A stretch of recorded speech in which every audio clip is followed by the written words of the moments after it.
the affordable housing levy, you know, it's on the ballot. Right. Now that it's on the ballot, do you support it?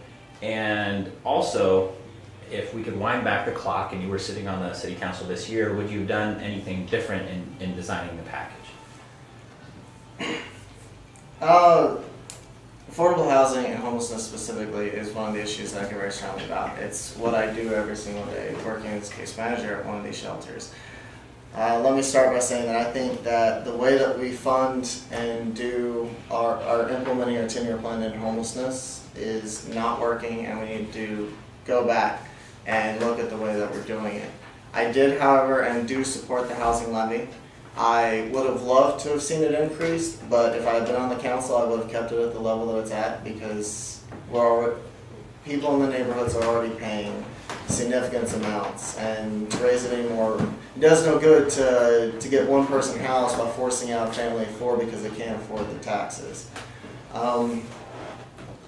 If I had been on the council, I would have liked to have drawn it up a little bit differently.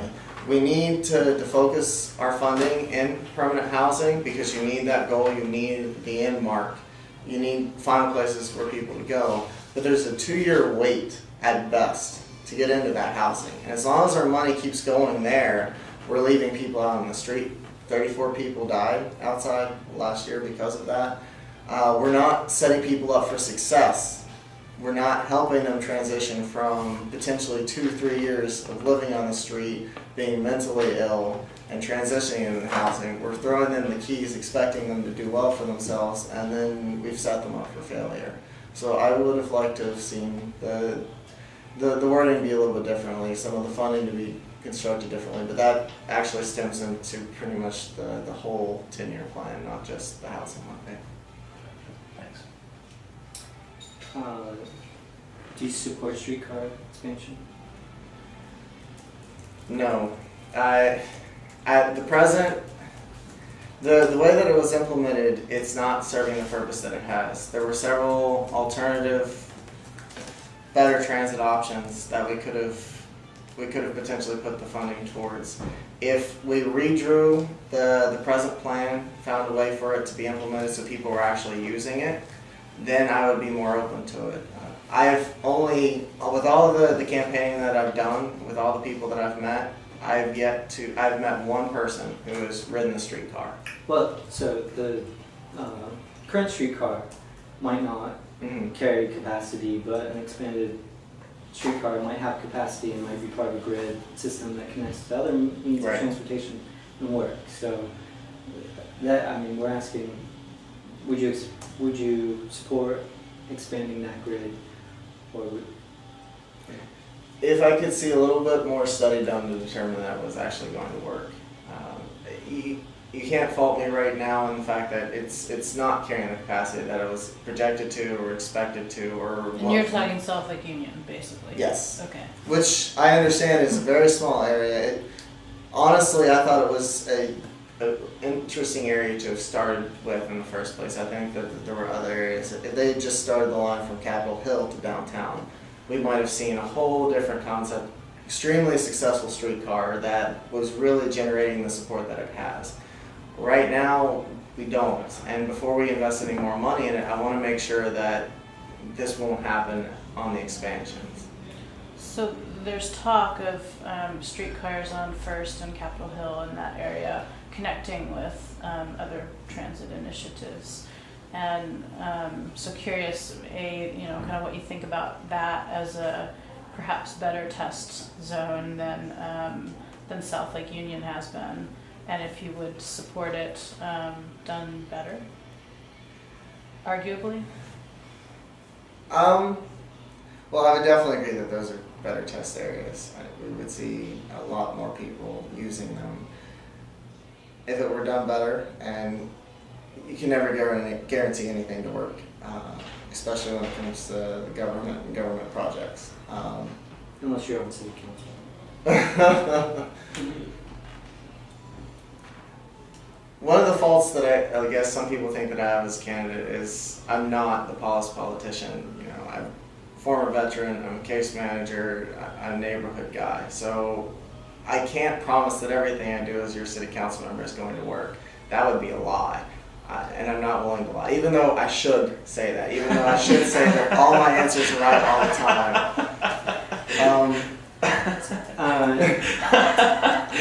Trust me. Let me move us forward and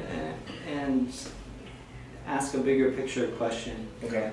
What would be your legacy items for Seattle? What would be your, whether pet projects or policy implementations, something we would see or that you would make sure, while I'm on city council, this is what I want to impact, or while I'm a civic leader of any kind, this is what my vision of Seattle for the next 20, 50 years. I want to make sure a couple of these things are accomplished. What is that legacy? Well, I'll start from the top and work my way down, and this probably will not be one that I reach in my lifetime. But one of the things that I would like to influence and like to see start to change is I would like to see the joining of environmentalism and other social justice concerns, specifically homelessness. Environmentalism was something that even just 10 years ago was just a NIMBY, you had long hair and you didn't shower enough issue. And it has, within just 10 years, transformed, didn't mean that offensively, I was just quoting.